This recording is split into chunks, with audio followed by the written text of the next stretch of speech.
Yo, listen up, here's the story about a little guy. My name's Pat, My name's Carlo.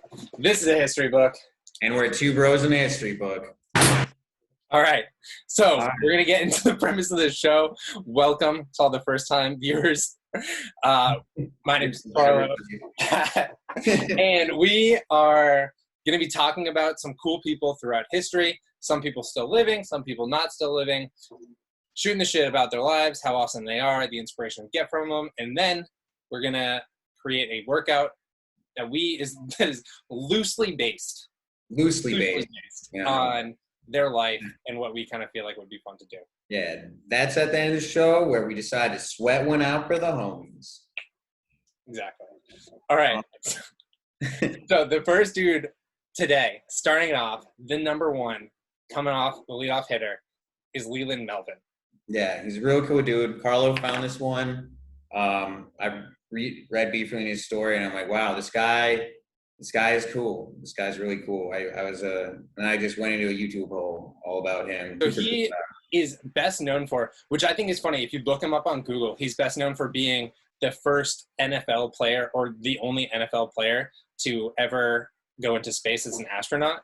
Which is weird. You'd think there'd be more of an overlap there, but yeah, you think you'd have more linebackers just like strapping on the suit, getting ready to go. And I could see Vince Wilfork just like really 325 or so, fitting that in that tight little thing, just going up to space. But yeah, anyway, the rocket fuel for him for sure. Yeah.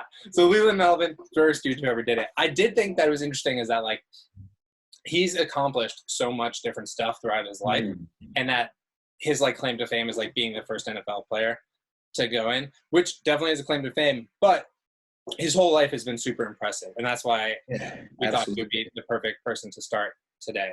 Yeah, what I really thought was cool was when like he really like listening to his talk through a lot of it, like he really glances over his NFL career too, and just was kind of like, you know, I got drafted by the Lions, or was it the Lions, or I can't remember. Lions first, and then he went to the Cowboys. Yeah, and he got drafted by the Lions, and then he was just like, yeah, you know, I better have a backup plan. So let me get my master's in like robotic engineering, was it? Like, yeah, exactly. You know, just like, and then another crazy thing about his early life is he didn't even want to be an astronaut. Yeah, you know? It was never on his plan. It was never on his radar. He grew up in Lynchburg, Virginia, where I went to school. Sort of sometimes racist, as he described it. Occasionally can be racist, but hey, we're working on it. Everyone's getting better. That's the goal. It's a positive show. It's all positive out here. So anyway, he's born in Lynchburg, Virginia, to a hardworking family. And he talks in his book a bunch about how his father inspired him, and his mother's the best person he knows, and they sound like absolutely wonderful, wonderful humans. And so both educators, which is kind of cool because he ended up being an educator later. Yeah, exactly. Yeah. So in high school, he remembers missing a long pass. Like they threw a long pass to him, and he remembers dropping it, and they redid the exact same play one more time, and then he caught it, and then he got a college scholarship, and that's kind of kicked off his football career. He was pretty much a stud at football. He played for Richmond. It was like a D1 school. They weren't good when he started, but by the senior year, the team was pretty solid. And then, yeah, like you said, he got drafted to the Detroit Lions. Yeah, it was kind of cool because like weird and cool with how he glanced over it, because like he did want, like was interested in being in athletics. Like he never, when they watched the moon landing, I remember in the TED Talk, he was saying how like he was like holding the wire to try and get the TV signal to come in clear, and everyone's like, oh, now I want to be an astronaut, and he's like, I don't, like I want to be Arthur Ashe, a tennis player, like his dad described as being like, you know, a really good hardworking tennis player. And like that's kind of, and then after that start and like him working hard to get in the NFL, and then like he ends up, you know, becoming an astronaut and moving on from that, and like then he like kind of just glances over it a little bit, but like when in some of his talks he was giving, which I thought was surprising, but I mean I guess they are about space, but still like that's so kind of cool how he was able to shift throughout his whole life, you know, I agree. Focus and just like do everything and just like really be on to the next thing really well. Yeah, I thought for sure he definitely keeps like a really positive, kind of forward-looking attitude, and that kind of is consistent in his whole life. He Yeah. battled through injuries, so he pulled his hamstring Yeah. Yeah. in practice, and that's why that would really like set him back, and that's why the football thing didn't really work out. But he was just like, hey, this happens, and then he just kind of moves forward. He doesn't feel sorry for himself. He just kind of moves on and continues, upward and better, I guess, pun intended, to greater and better things. And yeah, and even when he was in that master's program, he knew some guys who were applying to the astronaut programs, and they're like, "Yo, you should apply. You should apply." And he's like, "I don't really want to go to space." And then finally, he was like, "All right, like, F it. I'll send my application in." Yeah. Well, he was saying one of his friends said he should apply, and then he heard like another buddy get in, and he's like, "Wait, that idiot got in? Like, I should just try it, Yeah, just give it a whirl. Try it out, bro. He got in his first try too, right? Yeah, which is crazy because there's some people, he was talking about that there are some people that go, decades applying every year and never get it. He got it on his first try and then got sent off, and then he started, training for space. And one thing that I thought was also really interesting when he was training to go to space was when he was doing some submarines or some underwater scuba diving stuff, he had an injury to his ear, and that put him like out of commission. So they're like, hey, you're never going to go to space. Like, your ear's all messed up. Did it blow out one or both ears? Blew out one. Better. Okay. Because what he was saying, he still can't hear out of one ear, right? Yeah, he said it's not great out of one. I think he might have injured both, and then one got better. Yeah, I think there was some like little doohickey missing in his, underwater space helmet, and then it just like really screwed him over. Yeah. But again, he didn't, get all depressed. I mean, he, you got to be sad, but he got over it, and then he continued on with his career, and then he worked in with like, it was like, okay, like I can work with education stuff. He just kind of found out what else he could do. Yeah. With what was able. He didn't kind of, cry over the spilled milk of what he lost. He just kind of figured, okay, hey, what doors are opening up? And then he went into that. So he got into the education program. He got into speaking, kind of recruiting for NASA, and kind of being like the face of NASA because, he was this well-spoken African-American astronaut. Yeah, very well-spoken guy. Like, he is a very, like, just really, like, the way he talks, he's super down-to-earth sound, like, just really good storyteller, too. Yeah, he seems like an electric. Intelligent, very well-spoken, and great personality. Yeah, charismatic dude. And then what I thought was great is that he's just doing his thing. Mm-hmm. And then the doctors are also like flying on the planes with him and like taking some notes. And he like looks over and he's like, whatever. They're just like doing doctor stuff, taking notes and shit. Who knows? And because he was flying everywhere and everywhere and everywhere. And then finally the doctor was like, yo, like your ears seem to do absolutely fine with the changing of altitude and pressure and stuff like that. You're going to space. Did he say in the book what happened like right before leading up to that? No, I don't think so. What are you talking about? Well, because he was in like Washington, D.C., I think. Because is NASA in Washington, D.C., right? Probably part of it. I don't know, part of it. But I think he was saying he was in Washington, D.C., driving home to visit home in Lynchburg, Virginia, and he got a phone call. And it was right along rocket launch. And he got a phone call, and they said, what does it mean when it starts counting up? And he was just like, he knew right then, like, that's when, I think it might have been Challenger that exploded. And he knew, like, right then, like, all his friends died. And he just turned around and went right back to Washington, D.C. And, like, he went and had to break the news to one of his friend's parents. Yeah. And then, I remember, like the dad was just like, it really hurts, but like we have to continue to explore space, like honor what happened to them. Like his dad, like the dad of the astronaut too, like of course they're upset, but he's like, we can't, like give up. Like he's like, if you can ever go into space, like, and so he was really thinking like, I really, want to make it to space, but how can I honor them, like their memory without going to space? And he, like a lot of the NASA like doctors and stuff, they ended up writing a waiver to allow them to go into space after they did exactly what you said, because they're like, okay, like we think you can do it. And I thought that was, really crazy to think too, because he also talked about how they know the risks going into space, but because it's like advancing mankind and like they think it's worth the risk. Yeah. Like I thought that was like, really incredible. And like also he was saying how a lot, like some people that he knew were like, you should just write the tell-all book, like get paid, like kind of, just like use this opportunity, like get out of NASA, like write a book about it to get paid. And he was just like, no, like I want to honor that memory of my friends. Like I was raised to do the right thing, and like I'm gonna do the right thing. Yeah. So that was like another thing. Like this guy, I was like, wow, like even in the face of such hardship, like he's still just like, all right, like I'm gonna keep doing it. For sure. He had tons of integrity, and like it seemed like everything he was doing. Yeah. And I thought he brought such a cool perspective, like even then when he went up into space, and he was talking about kind of, the different colors he was seeing of the Earth, and like the color blues that we know can't even describe it. He was yeah. saying. Yeah. He was like, aqua, not even close. Turquoise, forget it. No. We need new words. We need new colors. Yeah. Like, that was a really cool perspective. And then like when he finally got into space, so moving on to the next part, when he finally gets into space as an astronaut, you did it, buddy. But did it. He made it. He made it. Like, safe landing. It was great. Everything came perfect.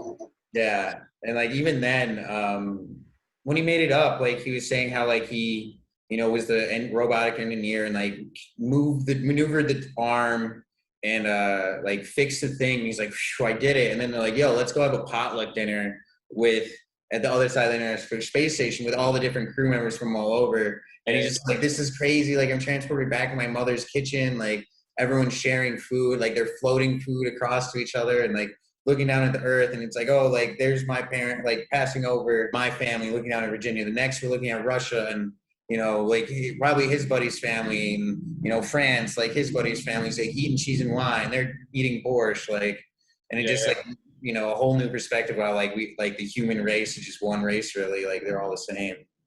I feel like I've seen that and heard that from so many of the astronauts of like seeing the Earth without borders, and just so inspiring. And like that is kind of the symbol of unity for like the world is our space program right now, or is the world's space program, and like just working together, which is super cool. And so yeah, that's such a cool perspective to be able to have and then share in kind of the third part of his life after space, is when he continues to teach more and start to really improve and kind of add to the science, technology, engineering, and math program. And he tried to add in art. So he tried to take it from STEM to STEAM. Yeah. And that was kind of a big thing for him, is because he's, thought about how beautiful it was and how this art is also connecting. And it, there's so much math that goes into creating, the spaceship going up and the beautiful art that you see. And he was like, it's just all connected. So we should just, honor that and put it more into our school programs. And he got involved with like Pharrell, will.i.am, like he was doing stuff with all different musical artists. It was just super cool. And that was just what he continued to do and like improved, put so much effort into the education program, which I just think is super cool. Also to take your perspective and then be like, all right, let's give it to kids, because kids are the future. Yeah, for the children, just like Wu-Tang. Children. Exactly. Kids are the future. And I feel like that was kind of like the third phase of the life or the third phase of his life thus far. Yeah, thus far. Because now he's like, he did that TED Talk. Yeah, like you said, he's doing all this other education stuff. Oh, yeah. I don't want to forget this story. Like that picture that like, have you ever seen the NASA Picture Day or the NASA Picture Day story when you're allowed to like bring someone along for Picture Day? Yeah. And so he brought like his dogs. Yeah, he brought his 2 dogs. Yeah. And he was saying like he drives up to the booth and just like flashes his ID, like just drives right through really quick, like takes him like through the back door, like leads him through like real quick, and like goes into the picture thing and just throws like some fucking bones down on the floor, milk bones on the floor. So the dogs will go there and the guys are just like, what's going on? And like he gets down and the dogs are looking. He's like, start taking the pictures. Start taking. Roll. Yeah. Do it. And like, I don't know, like a lot of you guys have probably seen that, all the people watching, but if you haven't, somewhere. There it is. Post-production quality on point. Double points. Yeah, so I feel like that was kind of the 3 big points. Is there any other points you want to bring up on the stud that is Leland Melvin? Oh, well, one thing that was pretty big, that was crazy, just that started off his adversity thing. When he was a kid, he told about that story where he was actually raped at 5. Which is, wow, way to start off adversity and still like overcome and be able to do that. And I think, it was really powerful that he leads off one of like a big TED Talk on a big stage with that. But the way he says it and shares it, he's still just full of showing that it's like he's still full of kind of like life. And, even though he started off life with such a terrible thing. And he didn't even tell anyone. He didn't want to tell because he knew his dad would have killed him. So he didn't want his dad to get in trouble. So even started like a crazy road for him. And, it's just really even that kind of started off his path. He just ended up keep going and never stopped. But it's really powerful that he was able to share that, Yeah, the vulnerability from like someone who's come from that became, went to the fucking the end of the earth and above. Yeah. And came back down, and then continued to do everything that he's done is really just a testament to his strength, the strength of the people around him. Just super, super impressive. I would say more than worthy of a little bit of sweat. Definitely more than worthy. So I think it's time. Do you think it's time? It's time. I think it's time for us to sweat one out for the homie. Exactly. All right, so we created a workout for this guy in honor of Leland Melvin. And so the way the workout is broken down is we kind of talked about, we feel like he has 3 different sections in his life thus far. The first one being kind of the football career, the second one being the astronaut career. Too bad he never landed. Should I get him? He's still orbiting? Okay. The astronaut career, and then the third one being his educational career in teaching and helping other kids with books and stuff. Okay, so since he was in NASA for 24 years, we figured that it would make sense for 3 sections. Each of them are 8 minutes. 3 times 8, 24 minutes. So the workout is going to be a 24-minute workout, and then you can rest in between a minute, 2 minutes, kind of as you see fit, depending on how slow you are. So, and then, if you're really feeling wily, if you still want more, bonus round at the end. Oh, wait, there's more. But wait, there's more. Abdominals. Oh my gosh. So exciting. So for the football portion of the workout, what we thought to do to kind of embodied football, and this is coming from someone who never played football. Same here. So to say we're experts is not an overstatement. Given that we're experts, 5 reps of bench press at 135 for men and 95 for women. Immediately following, 8 reps of deadlifts, 185 for men and 115 for women. And then 5 times of a 10-meter out and back shovel sprint. So that's as many reps as you can do within 8 minutes. So again, it's 5 bench, 8 deadlift, and then 5 10-meter shovel sprints. So this is kind of thinking like you're lifting heavy weights off the ground, you're grinding in the line of scrimmage, you're pushing people off, you're sprinting 10 yards, doing a quick out route. Definitely. And getting through this workout for 8 minutes as hard as you can. Yeah. All right. And then we have we have some of our viewers probably have access to a gym, and then the other half of our viewers might not have access to a gym. Yeah. So we're going to make an at-home version. So, for the at-home version, instead of bench press, we just do some classic push-ups, 10 push-ups. And then right after that, go right into squats. Since you don't have deadlifts, just go 10 squats again. But then just like the other one, though, you can just keep shovel sprints, just 5 there and back. Yeah. And then just keep going. Just keep going. Trying to get the heart rate up, kind of a little cardio, a little bit of Yeah. cardio. Yeah. All right, so then we get into the second section of the workout, and this is the workout that's dedicated to his career as an astronaut. So he's up in space. So we're thinking starting off, blasting off the ground with some box jumps. So we're going to start with 10 box jumps. And then we are going to do 8 dips. These things. Yeah, get those. And then we're going to do 5 pull-ups. Yeah. Just like pull yourself to greatness. In a lot of off the ground work. A lot of off the ground work.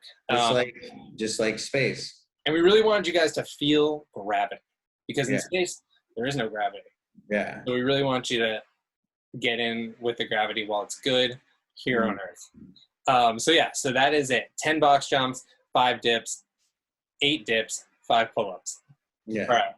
So at home version, since you can probably find most of the stuff, but box jumps.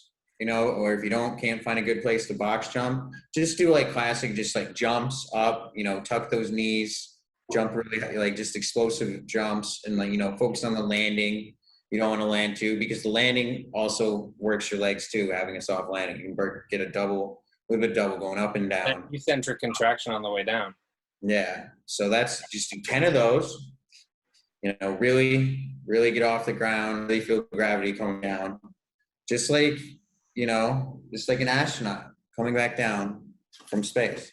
So the next one, you do the same thing. You can do some dips. If you can't find, something like that, go find, you can do just like support thing, with your legs out, do it on a chair.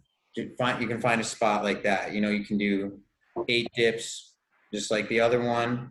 And then for the last one, just same thing, pull-ups. Find a place to do pull-ups. Maybe if you can't do pull-ups, we also said Supermans. That's kind of like where you lay on your back, right, Carl, and just bring your back up. So you're laying on your stomach, and then you're bringing your arms off the ground and your legs off the ground at the same time, and holding kind of that contraction for like a second or two, really trying to get that posterior chain all nice and yacked up. It's tight, right through there. Quite like a Superman. Yeah, exactly. Who also flies in space. Yeah, exactly. Space. Killing it. I don't have a Superman prop, but too bad. All right. So the third set part of the workout is his educational career. Education. We really tried to channel what we felt education was. And the first thing we came up with were front squats, because of course, everyone, I think that's self-explanatory why front squats. Well, I just kind of imagine, like, if you're doing squats, like holding a book, front squats, your arms out in front of you, so you'd be like, holding up a book, reading. Exactly. Especially, history books. They're pretty heavy. Exactly. All right. So 6 front squats. It's going to be 75 for men and 45 for women. Then you're going to move directly into 10 jump lunges. So jumping up, switching your feet, jumping down, and you're going to do 5 on each legs, and then 6 burpees. And then you're just doing those as many times as you can get done in 8 minutes. Like the jumping squats, simulating being late for class. Mm-hmm. Either with your teacher or a student, you gotta, run. So you're getting those in. And burpees, just smart exercise to do. It's one of the best. Smart, not the funnest exercise, but sometimes studying isn't fun, but you gotta do it. You gotta do it. And it works. It helps. So just like the at-home version, you can just do, front squat like that. If you have a weight at home, just like I have kettlebells around here. They're running off plan, but I'll just like sometimes use that for a front squat, hold it right in front. But then, same thing, leaping lunges, do the same thing at jumping lunges, but alliteration's cool. And then burpees again. So it's pretty much the same one, but instead you're just not using a squat rack. So there it is. So 3 different workouts, 3 different sections of the workout. 8 minutes each, 24 minutes of total work. Yeah. And then we have the Are you bonus. still feeling good? If you're still feeling it, come on down. So bonus round. All right, you want to explain the bonus? So that's where it just real quick, you're going to keep going from exercise to exercise. And we got 6 exercises. You go in 45 seconds each. 45 seconds each. First one, lying on your back, keeping your core tight, doing leg lifts. Classic leg lifts. So. All right, and then after that, then you're gonna come up, do some Russian twists. If you have that little kettlebell lying around or that weight you're using for front squats, whatever you'd like, you can kind of add some into it, and then you're doing 45 seconds of Russian twists. Yep. Then from right into there, if you're using the weight, put it right down, lie right back, right into bicycles. Right into there, just like the others, 45 seconds. Ride that bicycle, baby. Opposite knee, opposite elbow. You know what I mean? Here we go. And then after that's done, then you're going to go a classic forearm on the ground plank for 45 seconds. Just right into have that. time slow down as much as possible for those 45 seconds. Did you see the meme where it was like, how do I control time? And it's like some dude in a plank position. It's so funny. No, I didn't see that, man. That's a pretty good one. So right from the plank, you keep that, and you're just gonna stay in the plank, except make it better, definitely better. More is always better. Way better. It's gonna be so much more fun because you're just going and you're keeping that plank, and you're gonna twist that core, keep your core tight, but you're twisting and touching those hips back and forth, one on each side. It'll be great. Twist that core. I just got like hardcore like jazzer exercise vibes with the bandana and everything. Twist that core, ladies. Let's go. Yeah. All right, and then the last one is dead bug. So roll over onto your back, and then knees at 90 degrees, arms all the way up, and then you extend opposite leg, opposite arm. So your left leg goes down and your right arm goes down, and then it comes back up, and then you go opposite. So, yeah. We did the dead bug last because you're probably going to be feeling like a dead bug. Yeah, and then you can just lie down. You're already on the ground. Just enjoy it. From there, and yeah. And then after that, you have officially sweat one out for the homies. Sweat one out for the homie, the real one, a true OG, Leland Melvin. Thank you for your work in space and on the ground and on the mind. We couldn't have done this workout without you. We couldn't. Thank you so much for tuning in. Tuning in. Click the like and subscribe button. Yeah, it's around. But real quick, a couple shout outs. Got to shout out the homies, E-Ball Chicago. They're a great group. His flag, what he's wearing. Check out some Great dope group flags. guys. They make really good stuff, really good clothes, really cool merch. We make nothing by shouting these people out. Nothing. We're so far from sponsored. Nothing. For now. For now. For now. But yeah, they're really cool guys coming in. Probably a music festival near you. Check them out. They're cool. All right, guys. So thanks so much for watching the show. Yeah, we hope you liked it. Let us know what you think in the comment section. Yeah, do the workouts. Let us know if you think it was fun, super fun, too much fun to have in 30 minutes. That was just an exorbitant amount of fun. Tell us what you think. Also, check out our Instagram. You can follow us on Instagram at 2 Bros in a History Book. We'll be posting kind of previews of who's coming up and hopefully maybe some good workouts, some inspirational stuff, trying to just keep you fit and inspired throughout the week. So thank you guys so much again, and we'll see you next time.